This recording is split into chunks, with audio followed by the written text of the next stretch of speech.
Good afternoon. Oh my God. Good afternoon, everybody. My name is Corey Rosen, and you're listening to the Story Podcast. Today we have on a super awesome returning guest for the third time now.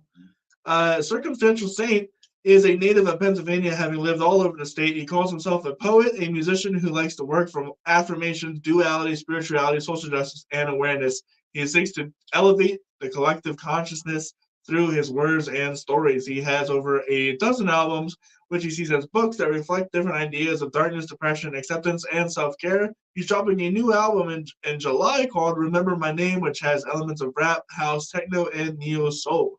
You also produce all your music yourself. Yes, sir. Yeah.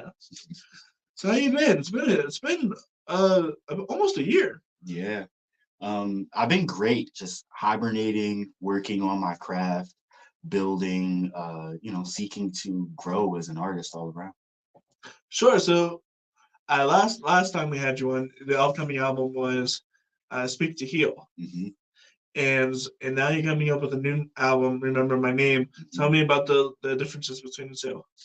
Well, I just dropped an album in January, which is kind of like an intermediary period, really diving into um, my house sound and really growing on that. So this new album, Remember My Name, uh, is different from I Speak to Heal in the sense where it's a little more lighter on sound, deeper in house, and deeper in context of what I'm talking about. I Speak to Heal really was about the throat chakra and speaking up, speaking out, sharing my thoughts in that sense.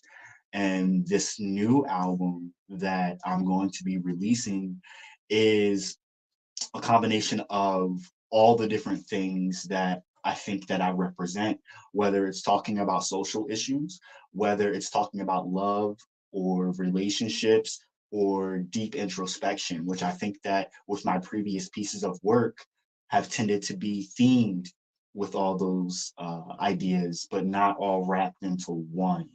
So I'm learning how to take every different era that I've went through and putting it kind of into one piece now.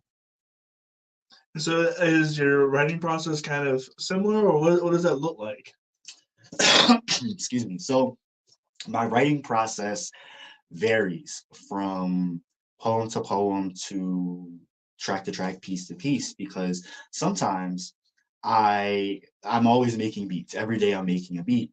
And sometimes the beat will speak to me and words will come from that beat.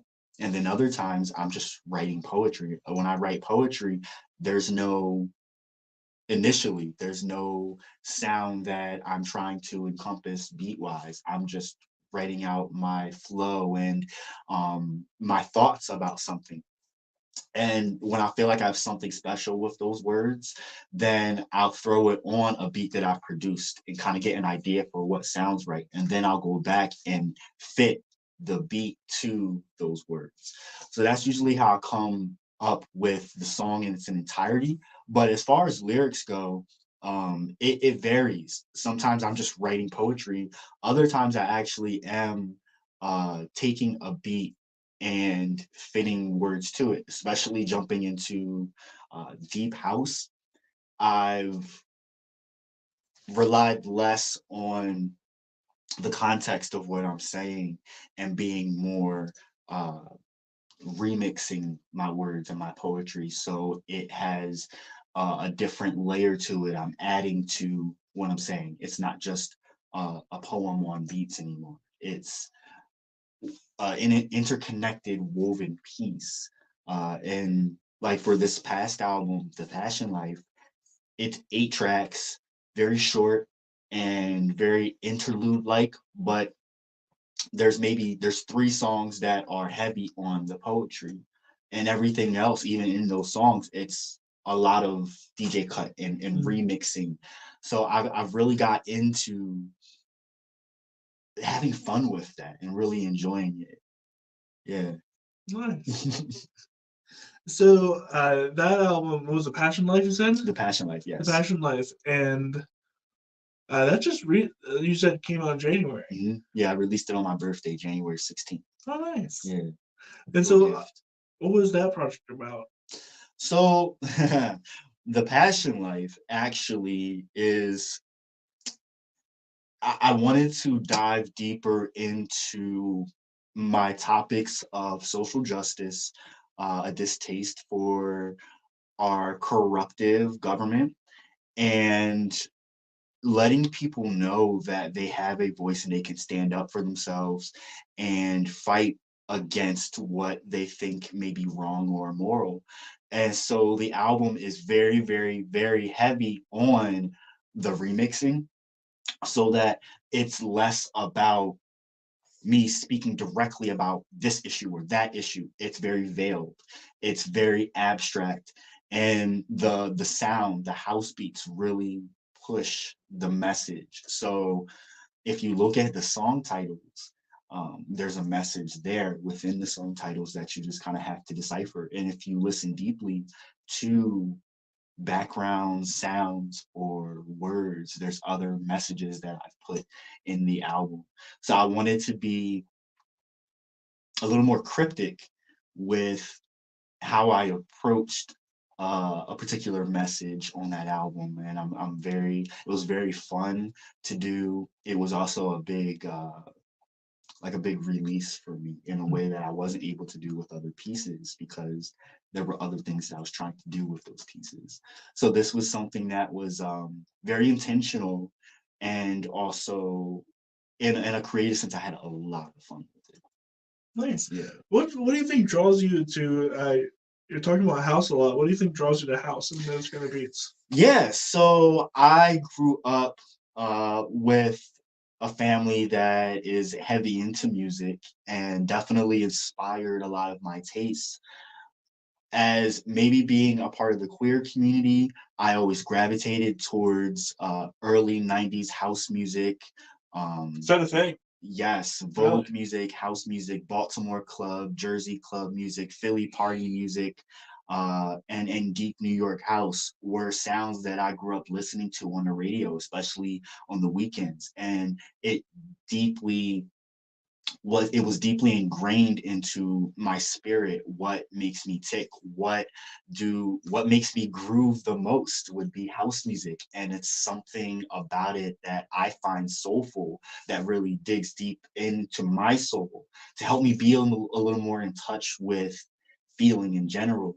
And also being brought up on neo soul very heavily, growing up in Coatesville initially.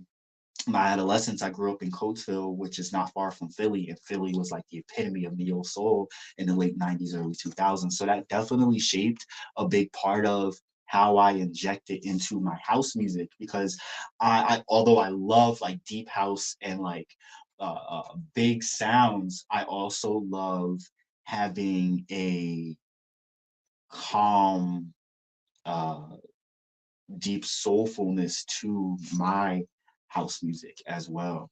And I think combining those really does tug at how I was inspired early on as a kid.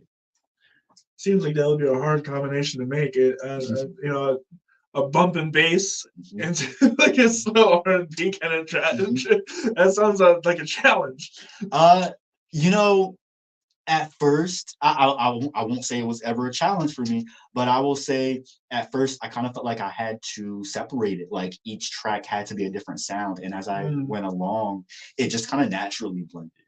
And so now it's all about deeper, like crafting that feature about myself deeper.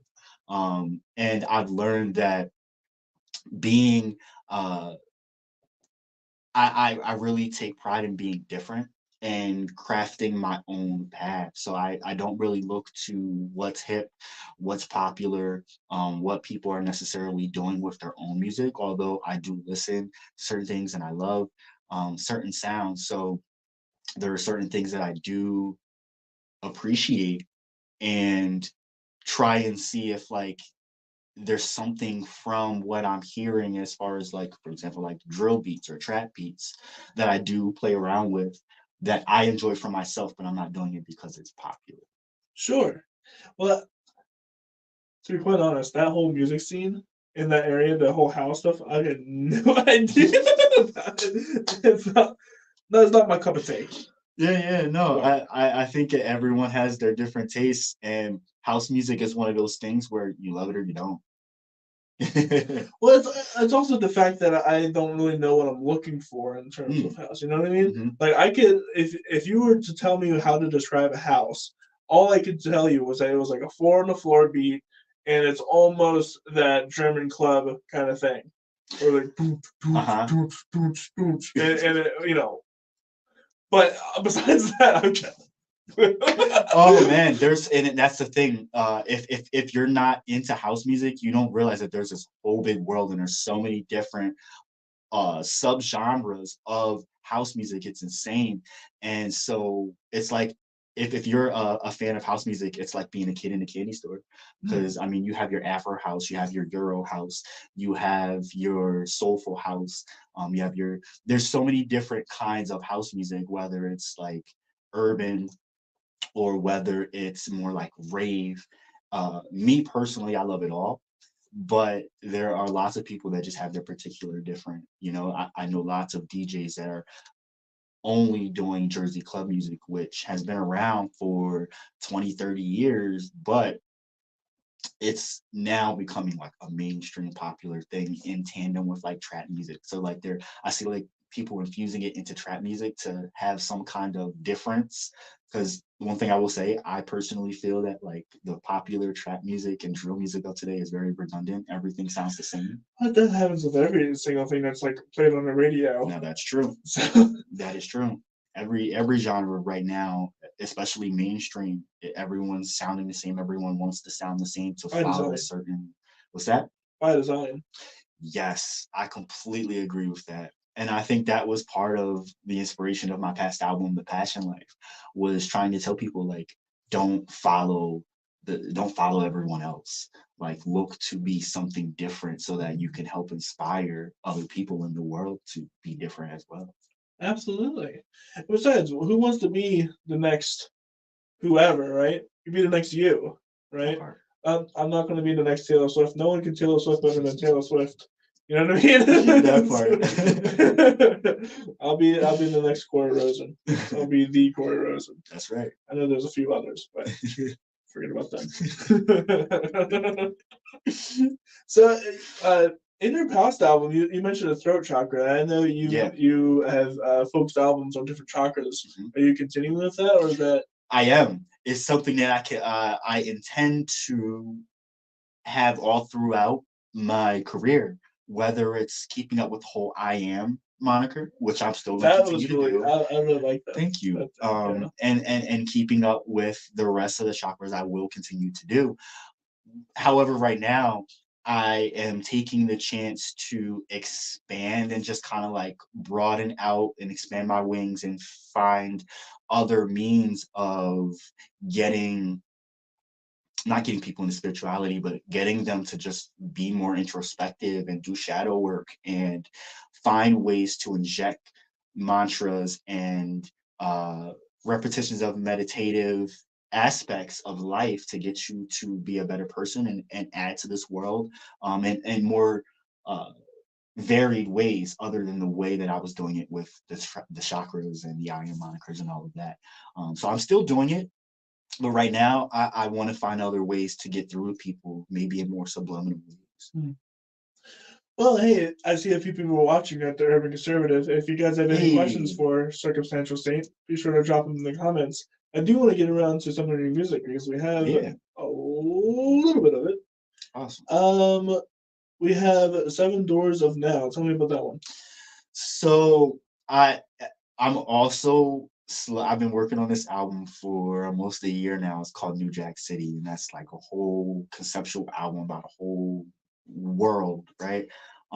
So the song actually originates from that album, but I wanted to do something different and put it on this album because it fit in with the message I was trying to portray.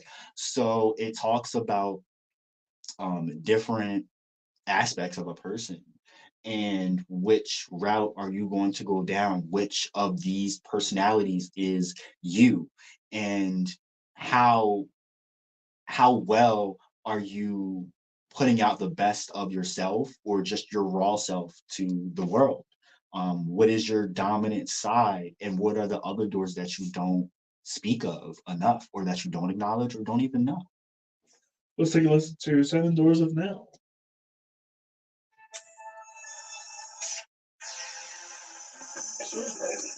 I know last time we talked about getting into BLM and the corruption and stuff. You want to do that? Sure. That was one thing I was really excited for, actually. Yes, same.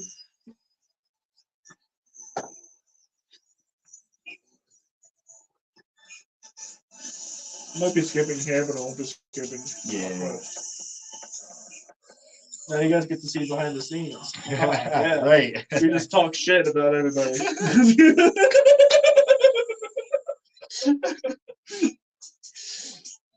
Let's go, yeah. So I've seen a little bit of the Urban Conservative. Is it a podcast? It's like. So he has a podcast. He's also a spoken word poet. I produced all his albums, all his music. But he's also a correspondent on my news network. Yeah. So he's kind of like a whole brand. Yeah, awesome guy. We've collaborated a lot. We actually released a duo album the end of last year called Urban Circumstances. So it's just us two on, Cool. yeah, collaborating on songs and solo songs, kind of like I don't know who has duo albums, like Lady Gaga and what's his name? Tony Bennett. There's so many different people that have done collaborative efforts, and we had collaborated so much before we say, let's just do this. Dope artists, yeah. What's the podcast about?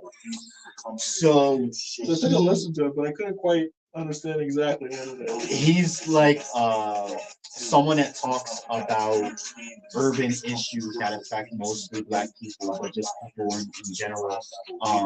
He says he's an urban conservative because he's very hardline against Democrats, and holds them accountable. Not that he doesn't hold Republicans accountable either, but his thing is policy over politics and really. Oh, absolutely. Okay, that's great. Because I was listening to it. I was like, this is really interesting stuff. I myself, I identify as conservative, actually, and that surprises a lot of people.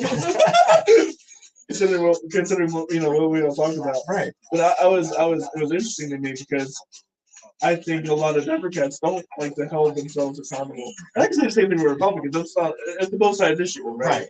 But I think a lot of Democrats just are anybody that's in. Oh yeah, but it's also just like, oh, they're Democrat, okay. They're Republican, oh okay. Right. It's not who. Right. Right. Yeah.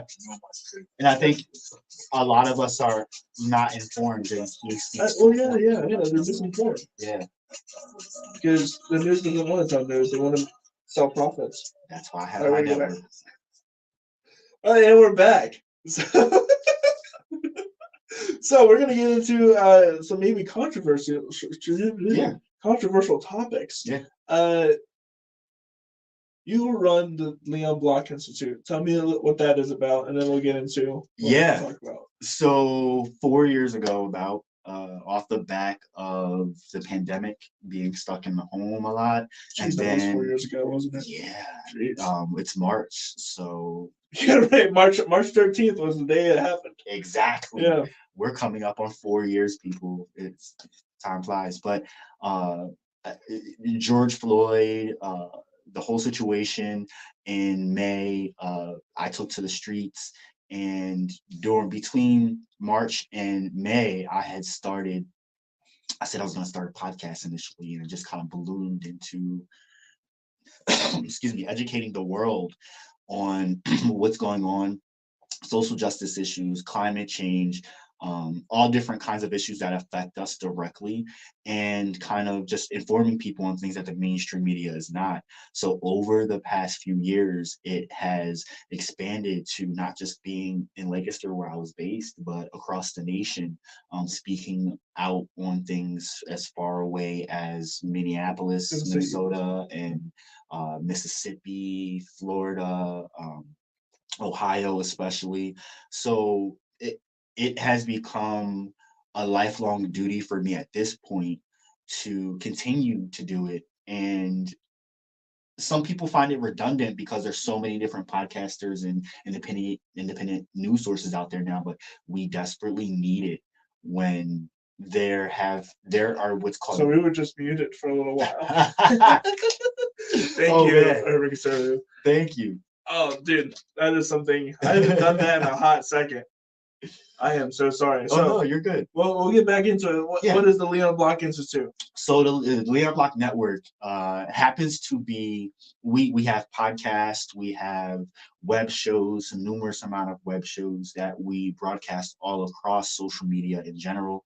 We have music that we also, like myself and the Urban Conservative, that we do feature on our network if it is called for it. So like, sure, right. Example, we just released an EP. I just released an EP last month for Black History Month. So, and I do a lot of different pieces, but for different things.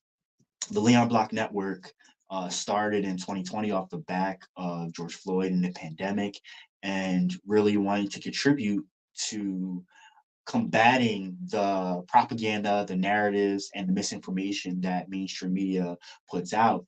And so over the past few years, it's ballooned to us having podcasts, web shows across all social media. And shout out to my partner in crime, the Urban Conservative, for being an instrumental piece in making the network what it is and being a driving force for it. It has become a lifelong duty, and some people find it redundant that there are so many different independent media outlets out there, but we desperately need it. Especially over the past few years, we have seen numerous news deserts, especially in America, pop up to where there's counties and counties of whole swaths of land in America that have no news. They have no news station. They have no newspaper. The local news is dying out, and it's all mainstream media.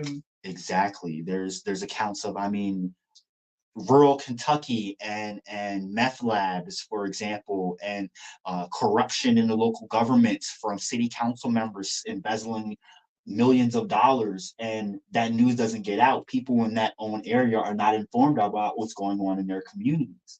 And so we need as many small independent media news sources as possible. I don't care if someone just grabs a little tiny mic they got on Temu and is spitting what they found on social media in their bedrooms. It's still important. And so it's something that I do take very seriously. And I think that kind of spilled over into my poetry and my music, and finding another route to touch people and inform people and inspire people that may be separate or different from the way that other people are taking it in through the media. So here's where the controversy kicks in. Mm-hmm. BLM got caught in a massive corruption scandal. Mm-hmm. What were your thoughts on that when that came to light? So it's important that as independent media, we shed light on things that are going on, be factual and true. So the difference is, right? We've had a conversation about this actually, where Black Lives Matter movement is something I will always support. I will always support the raising up of voices and the embetterment of all people of all races, but especially Black people, foundational descendants of enslaved African Americans in America is what I will always be fighting for. However, if we're going to go forward, we also have to hold ourselves accountable. And that's all of us, whether it's white people, whether it's Black people, indigenous people. We all have to hold ourselves accountable and be real with ourselves before we go accusing anybody else about what has been done to us, right? So with the BLM Foundation and organizations, especially like Black Lives Matter LA, yes, they embezzled money. They are corrupt. They did horrible things. I don't support them. It's wrong. And for us specifically on our network, we did an entire campaign to expose what happened and be very truthful and forthcoming about it. Now, the BLM organizations and the BLM movement are two separate different things. Yeah. A lot of people like to throw them together and slander what the movement was about, and that is wrong. It is not factual, and I think that people need to understand that these two things are separate and can be separate. And a lot of people would say Oh, I support the movement, but not the organization, and people forget to like separate the two. You know what I mean? Mhm. There's the whole movement, and then there's the whole organization. And Right. organizations can easily get corrupted and Yes. easily be embezzling money like they did, and not actually further their agenda, which was to state that they want to help urban Black minorities, and they did not do that. Mhm. They were enriching themselves Yes. and lobbying Talk politicians. about it. It was so insane to me when And that it's came still out, going on. and it's still going And on. we're calling these people out because if we're to have any progression, you've got Republicans and Democrats looking at us like, well, you just are a bunch of rowdy people that's just embezzling money. That's not all of us. It's a small pocket of people that take At the advantage. top. Yes, Yeah. exactly. I mean, it's people at the bottom too. Sure, But but essentially, they're mirroring the society that they're in. So you've got people at the top setting the precedent. standard, And the right. right. So I'm not excusing it, I'm not condoning it, but we do need to address these things so that people know what they should actually be doing or what they can do. Yeah, and also with the whole entire thing, it's such a travesty because now the support for the movement itself what is now below. Delegitimized, right? It's been delegitimized, and anytime oh we're gonna do a Black Lives Matter protest or whatever, it's no longer meaningful. In fact it's at one point I think in 2019 or no this is incorrect. In 2020 and 2021 that's when it got peak Mhm. popularity, approval of Mhm. population approval. Yep. It was at like 60-some%, Yep. and now it's like in the 40s and 30s Mhm. because of all the stuff that they've done, and it's just tragedy. I saw this coming, and I'm sure a lot of people did. yeah, for me personally, it's important that I stay firm and steadfast in what I do and the work that I do. Because there could be tons of people around you, organizations, and even grassroots campaigns It's seen grassroots. that are still actually very corrupt and Yeah. doing some messed up things. And so even though on my network I'm calling it out as we should be and informing people of what's going on around us, I personally have to keep focused on how do we get this information out to people in a way that they're actually taking in and understanding what's going on. And that can be challenging at times. Uh, my good brother, the urban conservative, likes to speak about urban issues in a way that can wake people up. And so he's very big on holding, especially urban Democrat politicians, accountable for contributing to the stagnation of us getting the things that we actually deserve as people in urban communities especially. And so he considers himself a conservative in the sense that he wants to get back to over the past several decades, the traditional Black family has underwent a very significant change that affects us. Lots of Black people have grown up without Two parents, parents in the household, and there's typically a fatherless. right, and that does create a lot of different effects. People can say what they want, but the facts are there. The studies are Statistics, there. exactly. It is For overwhelmingly that exactly, they need at least a two parent. Not really. That doesn't matter what gender. right, Just two people, Mhm. typically different personality traits, right? right, To say to give them their emotional support, but also discipline Mhm. and stuff like that, because it's lacking. Yeah. And one parent, this is going to offend some people. Right. One parent can't do it all. Took the words out of my mouth. I agree. I was raised by a single mother. However, I had a whole greater extended family that pitched in and helped. Sure.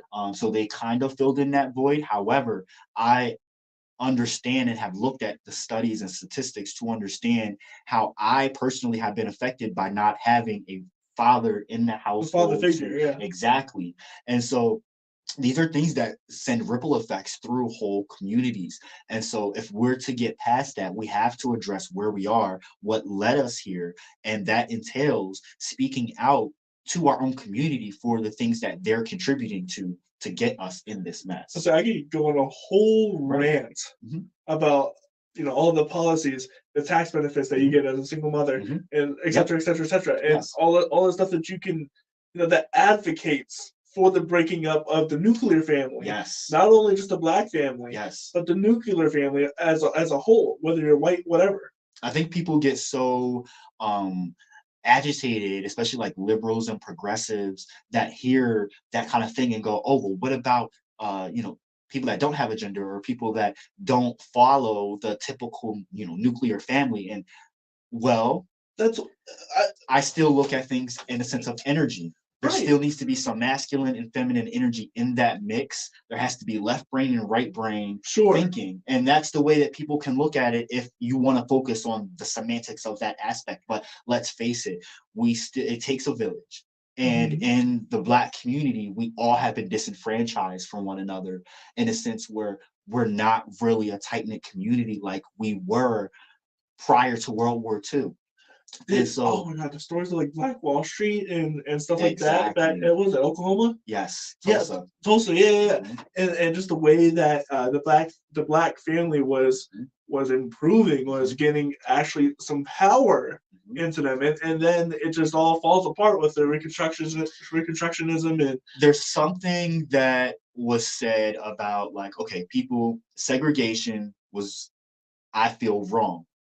However, I feel as though it shouldn't have been the nation by law forcing white people to accept Black people and just be with us. I think that we needed a gradual social change to bring that about. And so, not forced. right. And so it also, in turn, for Black people, disenfranchised us. Instead of going to support your local butcher and your local repair shop in your own Black community, you went to the other shops that were run by white people, but because you wanted to be a part of integration. And I'm not saying that integration is a wrong thing. We needed integration, but I think it should have been more gradual and natural willing. for us to be willing. Volunteer. I think that is what would have helped to eradicate racism more so, as opposed to just forcing people to say, you can't be racist. Well, that's why we have covert and overt racism today. It's crazy to me because there are some arguments from the liberal progressives that we should bring segregation back. Have you heard those? No, but okay, so my thing is, I don't have an issue with any race or ethnic group that wants to stay to themselves as long as you're not hurting or harming anyone else. There are excuse me, there are many countries that are very homogenous societies. You've got, I don't know, Japan, China, yes, Norway. There's so many different countries. So much more racist than America. That part, but I also feel like it's not necessarily racism; it's lack of knowledge and being exposure. And so, where does that start and begin? I think that we in America harp too much on that, instead of actually doing what we can to naturally eradicate things by having intense, deep, maybe conflicting viewpoints, but we need to have tough conversations. Sure. And yeah, the civil rights movement disenfranchised Black people by far and large. And I think that's what contributed to us in present day having very large obstacles in ever attaining something like Black Wall Street sense of community ever again. Yeah. Yes. And so this is why it's so important to have independent media, and especially someone like me, a person of color, a Black person, a foundational Black person, talking about important things, important issues that are not just informing Black people, but also white people, Latinx people, indigenous people, Asian people, about what goes on in our communities, because it's building bridges, it's creating dialogue. And so again, shout out to my brother, the Urban Conservative, for touching on viewpoints and narratives that can be seen as taboo or controversial, but he does not back down from that. Yeah, and I feel like that's what a lot of people need to start doing, is because there is an apparatus that will push back hard on you and try to keep you quiet and silenced. But it doesn't matter. Most Americans believe the same thing, whether or not the media likes to portray that. Agreed. And there's a very loud minority that says, no, all Americans are different. It's only this way. No. Speaking of like that and talking about the upcoming election, Uh, It's gonna get interesting. right. I'm not Republican and I'm not Democrat. So people go, well, what are you? Are you libertarian? What does it matter? Why do we only have these two major parties? I think the majority of Americans don't necessarily associate with one or the other. I think that most people are a little more in the Oh, middle. it is the middle. And so all Yeah. of these people are completely disenfranchised because there is no one that speaks to them for them. And that is the major problem. I myself are when I start opening up and speaking to people about my own personal ideals and what I want for the world, and um, 99.9% of what I'm talking about, people feel the same way. And so, coming to this election, I don't like the things that Trump and Biden stand for and what they're saying, what they want. Uh, I'm looking at the smaller candidates that are making some noise because we're at a point in American history that But there's a change. There's a chance for change. yes, and it doesn't matter what side of the aisle you're on. I think there are more things that unite us and that we can agree on. Separate us. Exactly, and Absolutely. it's the two-party system that's actually separating us. So that is something that again, to my music, I try to speak to in subliminal ways, even if it's talking about spirituality, so to speak. There's still a way that I try to inject talking about policy and not necessarily politics, but it's still everything's politics. You're not wrong. The urban conservative just said the masses are controlled by a certain few, so we can only consume what they choose for us and Exactly. to see and learn from. Yeah, no. When you see that like 90% of all news outlets are owned by only 6 companies in the U.S., and once you get into that whole conspiracy bubble of how much food is owned by so few companies, how much, How dude, much you land know is what getting pisses bought me up. off so much? Yeah. So Michelle Obama had the whole campaign for getting rid of sugar and moving, right? Yeah. And that ended up destroying her lunches, not because it was a bad idea, but because the sugar companies lobbied against her and said, "Hey, look, you can't do that. You're going to get rid of this percent of margin of our stuff." And it's just politics. It's just Yep. politics blackmail. And as soon as that happened, it went from no sugar to just move around, and then it have the National Day of Play, right? Right. And it pisses me off so much because, like, I don't want to get too deep into this. Maybe I can come on the Urban Conservative podcast and just rant. Oh, yes. I'm sure he would love to have you on. These are the kind of things that we love to cover, and with ordinary people and people that do a number of different things, because we need more people to speak up about their actual thoughts about this country if we are to get anywhere. Right? And push back against the direction that the 1% and the politicians or so-called leaders of our country are trying to navigate us to. I think that we all are disoriented and find. I was just talking with my roommate on the way here about the price of food increasing from 2019. I think it's increased like 40%. Possibly more. That is, but they don't tell you. Exactly. That is ridiculous. We were talking about $20 McDonald's combos. Dude, I was looking at those like, no, this ain't the dollar menu no more. Nope. It's cheaper to go to Red Robin and get a combo than it is to go to McDonald's. I know. Isn't that ridiculous? It's cheaper to go to. It's almost cheaper to go to Applebee's. Yes. So these are things that unite us versus being Republican or Democrat. Right. It's food. Right. It doesn't matter if you live in a city or you live in a very rural area, you are still feeling the crunch when it comes to food. You are still feeling the crunch when it comes to housing. You are still feeling the crunch when it comes to land, to farming. Farming, it has to do with food. All these things are interconnected. About, like the Ohio Palestine. And Palestine, Ohio, yeah. Mm-hmm. And how that nothing was done, and how all the crops were affected, and many cattle, chickens died. And this happens more frequently than people like to think. That happened to be a major news story. Right. But just last week, outside of Allentown, in Easton, Pennsylvania, here in Pennsylvania, there was another train that derailed. Coming up on I think it was a year anniversary of the Norfolk Southern situation in East Palestine. So we are not talking about enough. The mainstream media, I should say, is not talking about the things that we need to be talking about to help fix this country. I think, God, it makes me so mad that that they're so busy focused on other countries and more than ourselves. Right. And I understand that there's a whole thing going on in Ukraine, there's a whole thing going on in Israel Palestine, but if we can't shore up our own people, like the border crisis, for example, Right. they're giving out luxury apartments, $2,000 credit cards to these, and we have tons of homeless. And we have tons of homeless people and veterans. And we have enough homes empty to fill. Dude, all oh my God. People.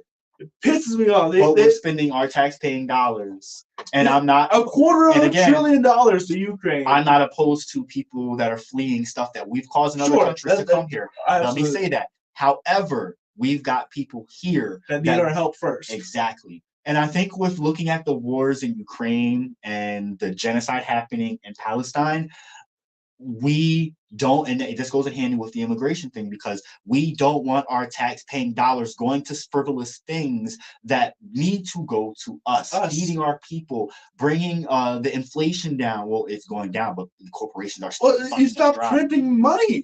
That part too. Just stop printing. Talk about it. I would love to abolish the Federal Reserve. Yes. The IRS. Yes. And there's so many things I'd love to abolish. And you know what's really funny? Thomas Massey, do you know that I know the name. He's a Republican, not senator, House member from Kentucky. Okay. But he snuck in to a vote to abolish, I think it was the DOE, and it almost passed. Yeah, right. You snuck it in there. You know, you had like these $1,000 paper documents. Things. They don't have the time to read through it. They have someone to just give them the cliff notes of what's going on, and they say you need to say yes or no. It's like, this is why we're in such a train wreck. No pun intended on Norfolk Southern, but train wrecks in our country. No, I could literally go on and on about this. And I think this is also why people are so fed up about.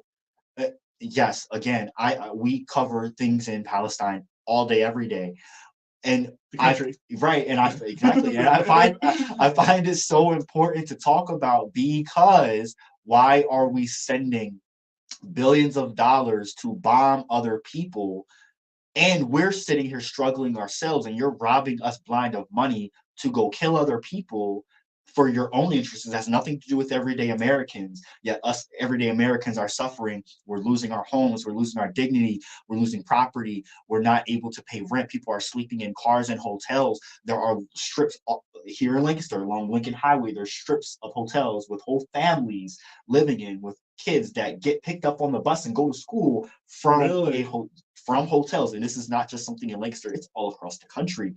And again, yet we've got in New York City, immigrants being put up in luxury hotels and given stipends for food, 3 meals a day. Excuse me. And then all the crime that comes with that too. There's been, what was it, Lincoln Riley that just got raped and murdered by an illegal immigrant? And again, there's two sides to the story. There is two sides to the story. You have lots of immigrants that are coming here that are not dangerous. That just want a good living. They want dignity. They want to work. They want jobs, right? But it's our government that is enabling the crime and all of these bad things that are happening too. Right. By just giving people stipends and letting people do whatever they want. And giving them incentives for more to come over, right, which then decreases our wages because it's cheaper to hire them than it is Americans. That too. If you speak to these immigrants, they're being told that there's opportunity here to come to America. Well, when they come here, they're in for a big shock. They are. My thing is though, like it really grinds my gears when you're having a tent city on an island in New York for tons of immigrants to get 3 meals a day, when there are homeless Americans in Central Park New Yorkers that are begging for a meal and doing all kinds of crazy messed up things so that they can even just get one scrap of something. You look at Kensington Square, and it's like, oh my God. Yes. It's a third world country in Philadelphia. Yep. So, and again, Philadelphia in itself, let's go there, is a whole city. It's one of the poorest major cities in America. That needs our help. predominantly a Black and poor white population, that and increasingly immigrant population now as well, that need our help. And we're just flaunting money around to all these different places and all these different aspects to our military. And we're being told that we don't have money for us, for things that actually we don't have $5 billion to go to the border or to any of these other towns, but we have $250 billion to go to Ukraine. Right. And no money for Social Security. No money for Social Security, no money for healthcare, no money for nothing. But we have $1 billion trillion for anywhere else that wants our money. And so when I listen to President Biden's State of the Union the other day, it was really funny, wasn't it? Yes, I couldn't help but laugh. I couldn't help but say, what are we doing, America? And I think it doesn't matter what you associate with. And I think people are less associating with Democrat or Republican at this point and just saying, I'm conservative. I have more progressive values. I don't like even associating with liberal or even saying the word liberal anymore. But liberal values, I can kind of say. But my thing is, people are really seeing through the smokescreen of the redundancy, of the fallacy, of the phoniness and the corruption of all politicians, doesn't matter what side of the aisle it's on. And that State of the Union address was repulsive to me. Awful. It was funny in the sense of like it was funny. Oh shit, this is where we're at. Yeah. And so all the things that we just discussed, of just a short list of the problems that are happening in America, I feel like he mocked. Yeah. Oh, and not to, I don't mean to rag on old people, but at the same Take time, it there. you know what I mean? He messed up that name. He said Lincoln. Mm-hmm. Instead of Lake, I think her name is Lakey, right? Yeah. Lakely, or something. I'm not well versed in all this. I just know that it happened, and it's like, what are we doing here? I know Joe Biden's always had his gaffes, but come on. I look at both the major candidates, Trump and Biden, have been saying things. They're getting confused with, they're mixing up words and different officials and different countries. Biden was referring to Gaza and he said Ukraine the other day. He did the same thing with Libya and Syria. Yes, and Trump got Nikki Haley and Nancy Pelosi mixed up. He got Obama mixed up with Biden. These are people that are not only out of touch with average Americans, they need to go home and rest. They should not be retired. Yes, they should not be running the country. I think it's elder abuse almost. And that too, and I mean this in a respecttive way. I'm not being ageist. I'm being practical and realistic. If someone running a country at 70, 79 years old, you're almost. I think you're past the age expectancy for an American man at that point. You should be sitting at home, relaxing.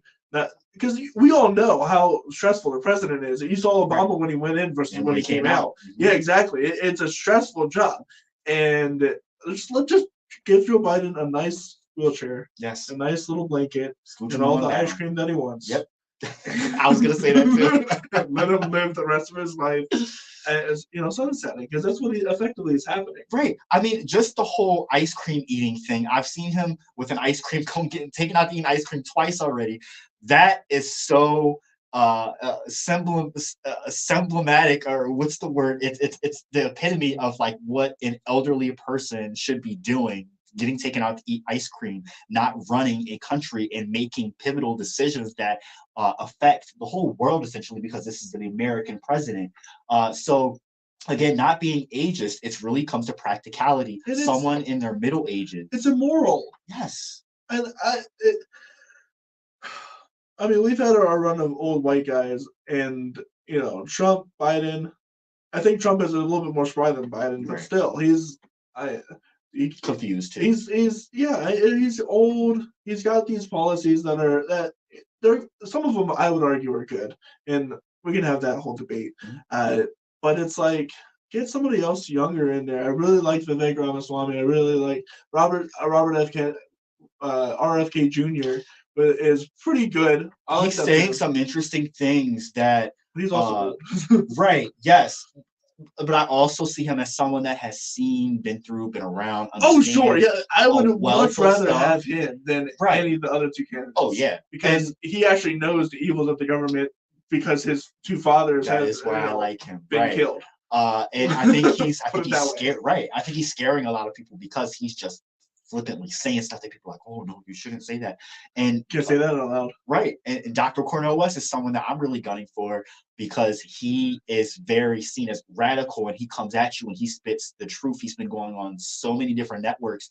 And like he was on Piers Morgan the other day, and that surprised me.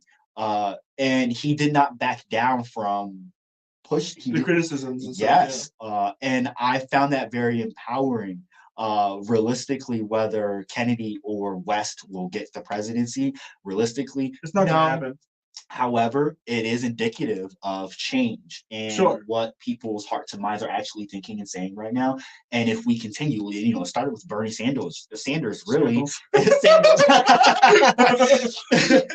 if we've seen this gradual opening up of people opening their minds as to what is possible, and maybe this person will speak for me. And yeah, he's not going to win, and we may be screwed by having Trump or Biden get the presidency, no matter what. In some way, we're going to be screwed, or some significant portion of the population is going to feel screwed. Well, because it's half and half. Right. So why don't we take a chance as American citizens and say neither? And even if one of those two gets it, at least we tried, and let's try harder the next time and get again and again until we break through. Because the Democrat and Republican Party weren't the only ever parties in this country. There was, the Republican Party is only 1864, and relatively young to the Democrats at least. Yes. But we had the Whigs, the Federalists, and everything else. So it's not impossible to do. Yes. And the Libertarian candidate, the party has been around for forever as well. So there are other parties. Agreed. I think that if we actually sit down and say, what do we want? That's the start. And I think we're getting there because people are getting so fed up and so much is everyone's feeling crunch in some way. And people got to look at, just to round us off, because we have got music to get to. Yeah. Look at the policies that your candidates are actually advocating for. Don't mark them because they're Democrat or Republican, or because your mother told you to, or because your dad told you to, or because whoever told you to. Look into it yourself. And if they don't have their policies on their campaign page, maybe that's not a good choice. That part. I couldn't agree more. Yep. Absolutely. Well, we're gonna get into some more music because that was a long rant. You know what? It's a big part of what shapes me, and I think that it also helps to explain where a lot of my creativity comes from. No, it's nice because I don't really talk about politics ever on the show, and I heavily into definitely it. want to talk to that. Let's get into Get Out. Oh yes, awesome. Is this referencing the movie? Partially, yes. So I've been heckled lately by I don't know what you would call it, people that really don't like what I do, or they think that I'm not authentic, or whatever the case is. I felt the need to address in a way that fit how I wanted to portray a story. And so I felt like I was this black guy in the movie Get Out, dealing with a number of issues that can be masked under social justice issues, but also have to do with a black man under scrutiny. Let's take a listen.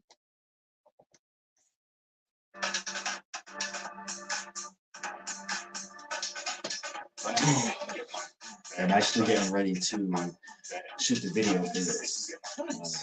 This song actually means a lot to me because it was like, I don't want to address stuff that maybe I should, and stepping into it, not being afraid to speak my mind about stuff. So my business you can mind. So my business you can mind. So my business you can mind. So my business you can mind. So my business you can mind. So my business you can mind. So my business you can mind. So my business you can mind.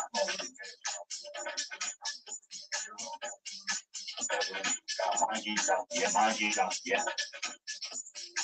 My game's out, yeah, my game's out, yeah. I don't really like talking about politics because it can get so heated. And people get so fucking pissed off for no reason. And it's like, and especially, I used to. yeah, I know. But, well, especially as like a conservative in the music industry, it's really hard to say anything. Yeah. And it's not like I don't hate trans people, I don't hate gay people. It's not that kind of conservative. But I'm still like, That's always what people automatically think of. exactly. Especially when I say I'm a Christian, I'm a straight dude. It's like I have all the bad monikers of being like a Christian nationalist Nazi person, and people automatically assume that sometimes. Yeah. In fact, now this might have been a stupid decision, but I was accidentally wearing like a Christian shirt at like an LGBT rally, and people came up to me and started beating me up and spitting on me because of it. And thankfully, I had my friends there to yank me out of it and like save me from that. But I was like, I didn't do. This is why we need to have more conversations and reach across the aisle to people that think differently than us, because a lot of times there's always some kind of common ground. Yeah. And over the past 4 years of doing this work, I've come to realize that when I talk about these heated topics, if I don't get so, like, I can be passionate, but I'm not going to look at someone a certain way or demean them or talk down to them. And when you more so just talk about a common ground, of things we have in common, people are more likely to listen to the things that they don't have in common with you. No, 100%, and it's like, and that's why I don't like talking about politics, because a lot of these people in this music industry are just so hardline one way or the other, and I find some people have told me that they would, without knowing what I was, that they would punch me in the face. You know what I mean? I was punching conservative in the face. Like they're talking to me about it. I'm like, okay. And also, conservative is a broad topic. There's so many different kinds of conservative people that associate with that term, that moniker. That, and even liberal, like liberal conservative. Okay, well, there's so many different kinds of people that think so many different things. Sure. You can't judge someone by just a word. Not one word. And it's actually something that the urban conservative brings up a lot. It's just like, what does this word mean? Why do you feel this way? Does this word get you upset? This, that, and the third. Because people think that he's like anti-trans, and he actually has a trans kid. And he's never been one to shy away from it. He tries to, everyone grows and changes and understands,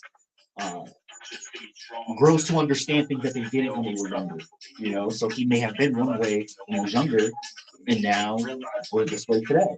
People have the capacity to open their mind up and change, and even a conservative or liberal has the capacity to go either way.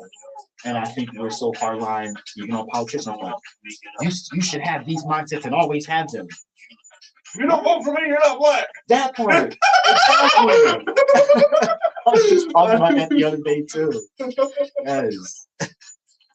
Dude, every time that pops, this gap really cracks me up. That shit makes me cringe. Like, I know. Well, yeah. It's funny in that aspect. It's right. Like, oh my god.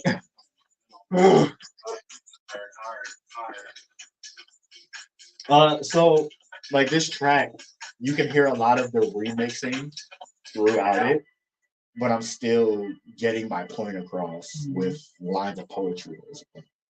So like, so we're gonna cut off here, I think, and kind of wrap it up. So do another person coming get at 4.